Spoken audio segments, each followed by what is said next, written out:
마태복음 27장 46절만 저와 여러분들이 한 목소리로 읽겠습니다.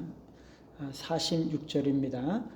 제9시쯤에 예수께서 크게 소리질러 이르시되 엘리 엘리 라마 사박다니 하시니 이는 곧 나의 하나님 나의 하나님 어찌하여 나를 버리셨나이까 하는 뜻이라.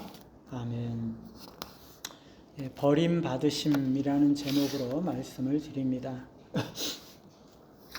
오늘 말씀은 예수님께서 십자가에 달리셔서 하나님 아버지께 버림을 받으시는 장면을 말씀을 하고 있습니다. 제9시가 되었다고 했는데 바로 앞에 45절에 보시면 제6시부터 제9시까지 즉 정오부터 오후 3시까지 3시간 동안 어둠이 온 땅에 임하였다고 말씀했습니다. 그동안에 예수님에게 무슨 일이 있었는지는 성경이 기록을 하고 있지 않습니다. 이제 오후 3시가 되어서 예수님은 시편 22편 말씀을 인용하시면서 자신의 고통을 하나님 앞에 부르짖고 외치고 있는 거죠.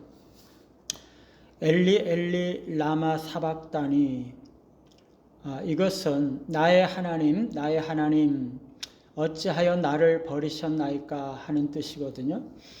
이 말씀은 예수님께서 십자가 상에서 외친 7마디의 말씀 중에 4번째 말씀입니다. 하나님의 아들이 하나님 아버지에게 버림받는 순간을 나타내고 있는 거죠.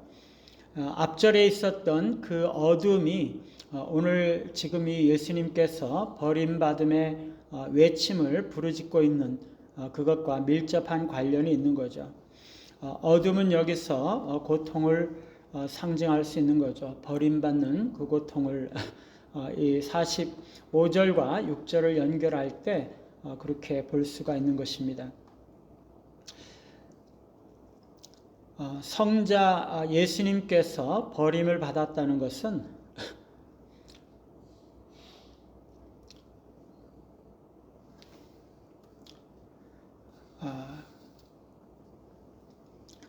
세상 죄를 지시고 예수님께서 죄가 되셨고 그래서 저주를 받으셨고 우리 무리의 죄악을 담당하셨기 때문에 하나님 아버지께 버림을 받았던 것입니다. 어떻게 하나님이 하나님에게 버림을 받을 수 있을까요? 이 순간에 삼위일체 하나님의 연합이 깨어졌다는 것일까요? 그건 아니죠. 성부, 성자, 성령 삼위 하나님의 연합은 영원히 깨어질 수 없는 완전한 연합입니다. 성자이신 예수 그리스도의 죽음으로도 그 삼위일체의 연합은 깨어질 수가 없는 거죠. 성자 예수님께서 버림을 받았다는 것은 하나님 아버지께서 하나님의 아들 예수 그리스도의 인성을 버리셨다는 것을 의미합니다. 하나님 아버지께서 아들을 사랑하지 않으셨던 때가 있었던 것이 아닙니다. 아들이 아버지를 버린 적이 있었다는 뜻도 아닙니다. 예수님은 계속적으로 나의 하나님 나의 하나님이라고 외치고 있는 거죠. 아들 하나님은 여전히 변함없는 사랑하는 아들이셨고 아버지는 여전히 변함없는 사랑하는 아버지셨습니다. 그런데 아버지는 아들을 버린 것이죠. 그리스도의 인성이 신성과 분리되어 죽음을 경험하셨다는 뜻에서 아들은 아버지와 분리되어서 버림을 받으신 것입니다. 그 고통을 표현하고 계시는 것이죠. 어떤 병약한 어린아이가 있다고 생각을 해봅시다. 그 아이는 너무나 어리지만 아주 희귀한 병이 들어서 병원에 와 있어야 합니다. 병원 중에서도 심지어 부모들과도 떨어져 있어야 하는 간호병동에 갇혀 있어야 하는 형편인 거죠. 이 아이는 너무나 사랑하는 부모들과 왜 떨어져 있어야 하는지를 이해하지 못합니다. 부모는 여전히 그 아이를 사랑합니다. 그 아이는 너무나 부모를 사랑합니다. 그러나 아이는 부모를 너무나 보고 싶어 하지만 만날 수가 없죠.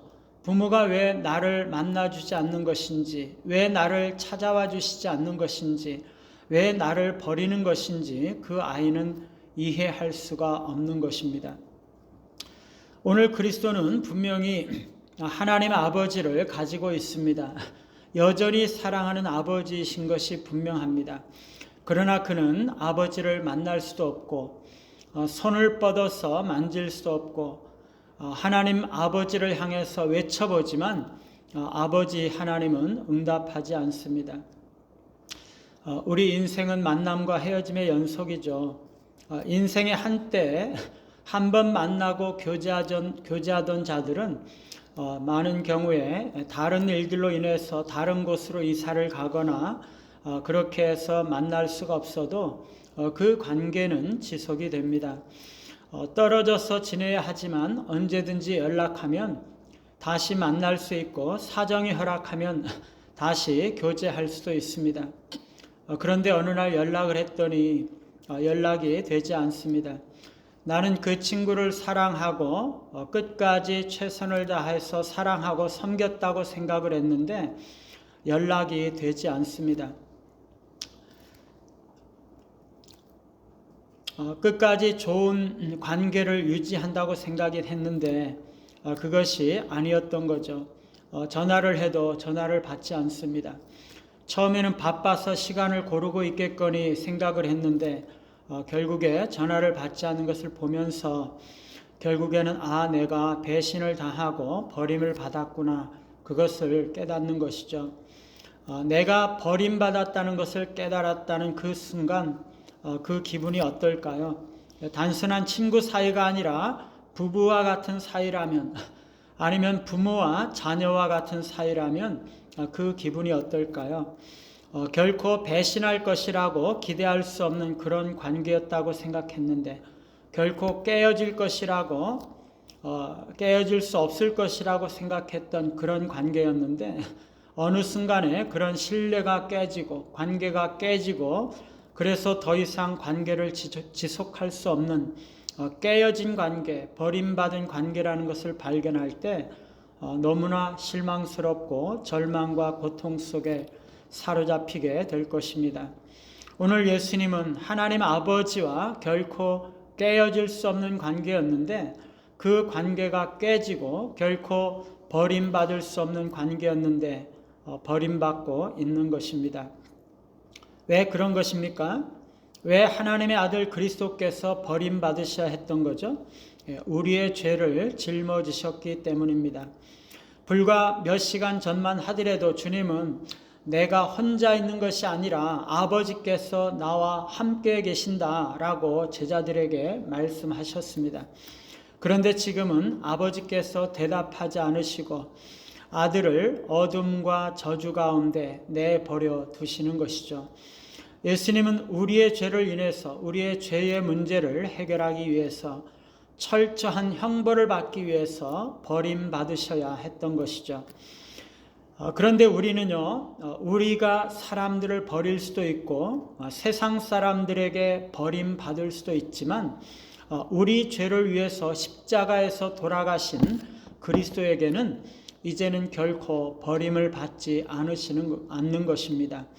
우리가 어떤 어려운 일을 당할지라도, 우리가 어떤 죄를 지을지라도, 어떤 위험한 일을 당할지라도 우리는 결코 버림받지 않습니다. 우리 주님께서 아버지에게 버림을 받으셨기 때문에 이제 우리는 결코 하나님에게 혹은 그리스도에게 버림받지 않는 것입니다. 우리가 버린 사람도, 우리를 버린 사람도 우리는 천국에 가면 만날 수 있을 것입니다. 자신이 버림받았을 때에는 그렇게 아팠던 사람들도 작은 것들로 인해서 친구를 배반하고 버렸었고 그것을 전혀 대수롭지 않게 생각하면서 살았던 것을 그때 가면 깨닫게 될 것입니다. 내가 비록 버림받았다 할지라도 버린 자들을 끝까지 사랑하고 축복하시는 것이 바로 우리 주님 그리스도이십니다. 그리스도를 닮아서 그리스도와 같이 내가 비록 버림받을지라도 결코 버리지 않고 끝까지 사랑하시고 축복하시는 우리 모두가 되시기를 간절히 바랍니다. 찬송가 433장입니다.